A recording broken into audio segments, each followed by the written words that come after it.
I've always wanted to do this. Lights ready, dock ready, tea ready, and Kendamas ready.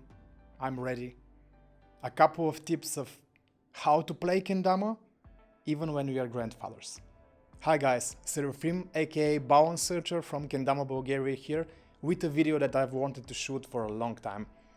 I play Kendama for 7 years now, and I think it's time to understand the physical aspect of the Kendama and how to play even when we get older and really stay healthy. I'm here for the long-term Kendama play, and I think we should all consider what we have to do to stay physically healthy when we play and when we go out for a session. I have gathered 4 main tips for you from my experience, which may help you stay healthy and play better and be better at Kendama. Not everything was ready, I forgot the accent light. I love purple, as you can see. And this right here is Kaizen. This is Kendama Bulgaria's favorite dog, our dog.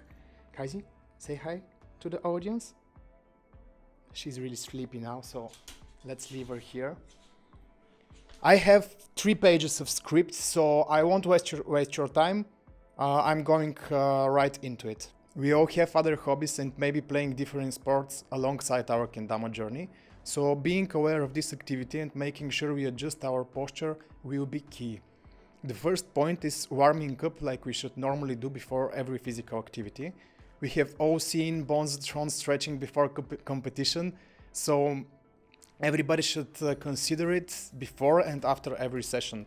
If we are serious about our movement patterns, we can do the bare minimum before we even grab the Kendama.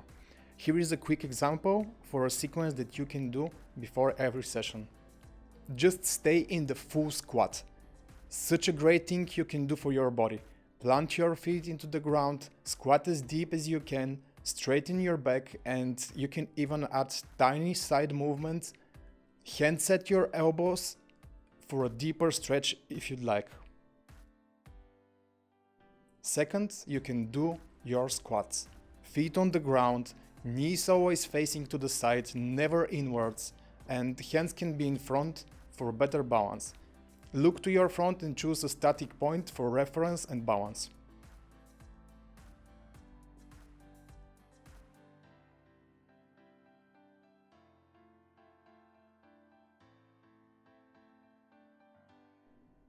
The hinge. The hinge is one of the most underestimated moves that often leads to back injuries. Not only we as Kendama players, but everybody should include the hinge in their everyday activity. When we play, we often follow the Kendama, which we are going to talk about in a minute. So we have to be strong in this hinge movement. Here is an example of this exercise. Knees are slightly bent, abs are engaged, slight pelvic tilt and lower abs activation. The back is completely flat and the head is always in line with the back.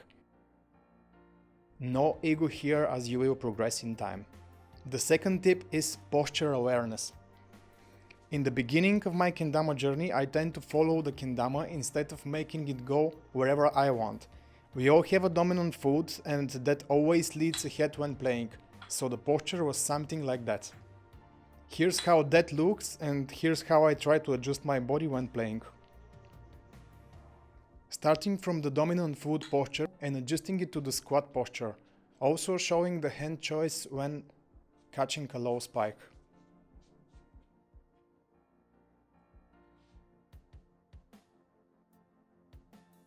Everybody has a dominant foot, either it's the left or right leading ahead, and you can simply see how you're skating or how you're snowboarding.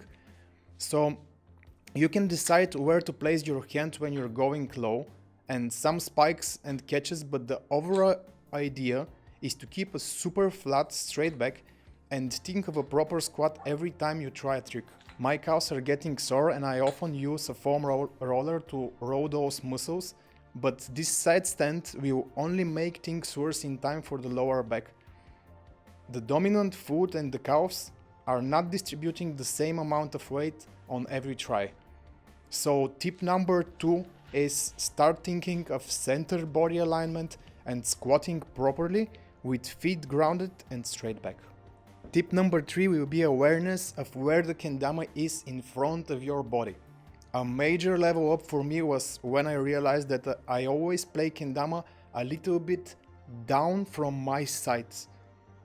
Yes, we have a sweet spot for holding balance tricks, but when I started using the space above my eyes, things got epic and I've got harder and harder tricks. If we think about how much we can use this space and slow things down for us, so can the brain actually see the movement of the two objects and make those minor adjustments on every try. I'm always giving an example for every beginner kendama player for how the squat is actually giving us more time so we can perceive the things happening in front of us.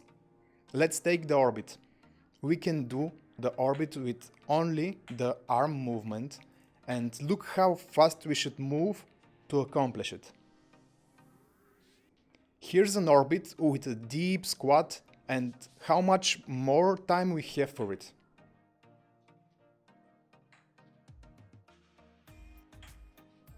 When we progress in time, the tricks are getting harder and harder, and extending our game as much as possible in a downward and upward manner will be super efficient. Also, don't chase the kendama, but instead bring it as close as you can to the body and the face, so the lower back won't suffer. Number 4 will be to challenge your non-dominant side. And yes, I know you always want to lace the hardest tricks wherever you are on your kendama journey, but for the long-term play, with your non-dominant side, you have a ton of benefits and will improve your dominant also. There is nothing better than taking a win on a game of Ken, because you can do a double lighty flip with your left hand because you practiced it, and the opponent doesn't play with a non-dominant hand. I will film a double lighty flip with the left hand. You will not regret a single non-dominant hand session, believe me. Me and Balance Girl actually did 28 tricks later back in 2019, doing the same. We both did the same tricks, but I played with my left hand. So you can check that video in our YouTube channel. I will leave it in the description below. This video won't have any ads on YouTube, but that doesn't mean that it is not sponsored. It is sponsored by Kendama Bulgaria, of course. And I want to tell you a short story about something that we have been really passionate about, and something that has been released on the end of the last year. We dropped our very own single pieces boutique kendamas with 2 new shapes and a new paint formula. This was like a Kickstarter project for us, as we invested a lot of energy in those kendamas. There were 32 pieces with our unique designs released, and the community loved them. We sent some pieces to USA, France and Germany, and everybody said that they never felt something like that. And that was the purpose, and we are super proud to say that they slay. The LH shape is what we are going for, the best lunar kendama. It means lunar hound. With the combination of the new clear paint formula, the TH shape stands for top hound, and it is a slightly bigger can. The players who have bigger hands will love this can. There are game enhancing laser engravings, double lunar hole and double bevel, so stalls right out of the box. So you got it. If you love kendama, if you're a collector and you just want to feel something different in your hands, consider grabbing a secret can.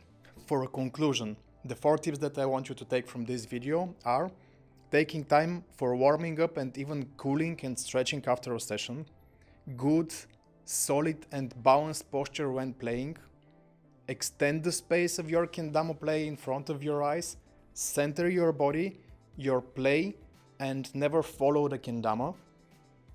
Have some sessions on your non-dominant side. Bonus advice for a better play: simplify tricks. Break them down to smaller parts and practice the little movements to build up for the dream combo. If you want to become a better player, you should realize that the brain has to learn and adjust, and giving it smaller movement tasks is the way. If you like this video and you found it helpful, consider subscribing to our channel for more Kendama info, skill toys, flow arts, movement practices. Let the sleigh be with you. Keep having fun. I'm out.